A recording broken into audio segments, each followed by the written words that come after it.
किसानों की परेशानी तो आज़ादी से पहले भी कम ना थी।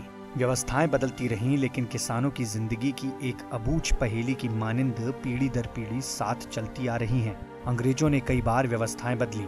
मसलन पहले स्थायी बंदोबस्त की व्यवस्था, फिर रैयतवाड़ी और महालवाड़ी व्यवस्था लागू की गई। तब से लेकर अब तक किसान बोझ लिए जीते रहे। किसान आंदोलन इस देश में कभी व्यवस्थाओं में आमूलचूल बदलाव नहीं कर पाए हैं। इसके पीछे कारण यह है कि अशिक्षा, गरीबी ने किसानों को कभी उनके हक के लिए खड़ा नहीं होने दिया। अलबत्ता किसानों के नाम पर बने प्रकोष्ठ, विभागों के जरिए किसानों के नाम पर नए नेता तैयार होते रहे और उनकी राजनीति चमकती रही।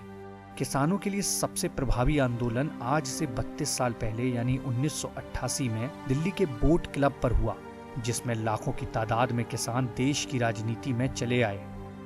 14 राज्यों के करीब 5 लाख किसानों ने एक सप्ताह तक दिल्ली को घेरे रखा। तत्कालीन राजीव गांधी सरकार को किसानों के आगे झुकना पड़ा।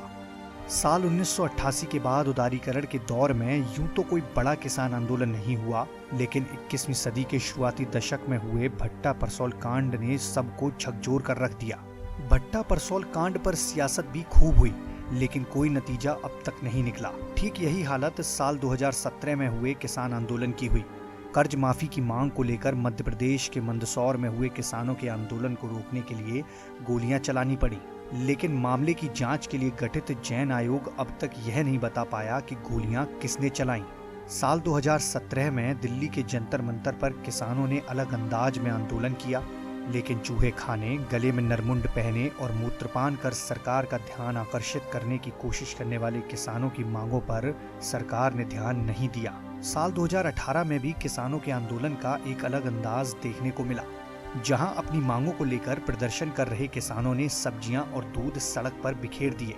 आखिरकार महाराष्ट्र सरकार ने किसानों को कई आश्वासन दिए, तब जाकर मामला शांत हुआ। एक बार फिर कुछ ऐसे ही आश्वासन देने की कोशिश में केंद्र सरकार लगी हुई है, लेकिन दिल्ली की कड़कड़ाती ठंड में किसान अभी भी डटे हुए हैं। अलग अलग सीमाओं पर किसानों का प्रदर्शन जारी है। सरकार का दावा है कि नए कानून देश की कृषि व्यवस्था में सुधार के लिए हैं। अगर ऐसा है तो ये भी ध्यान रखना जरूरी है कि कृषि पर कोई पहल बिना किसान को साथ में लिए संभव नहीं है। आंदोलन भी जारी है और संवाद भी। नतीजा कब निकलेगा, ये बड़ा सवाल बना हुआ है। ईटीवी भारत, दिल्ली।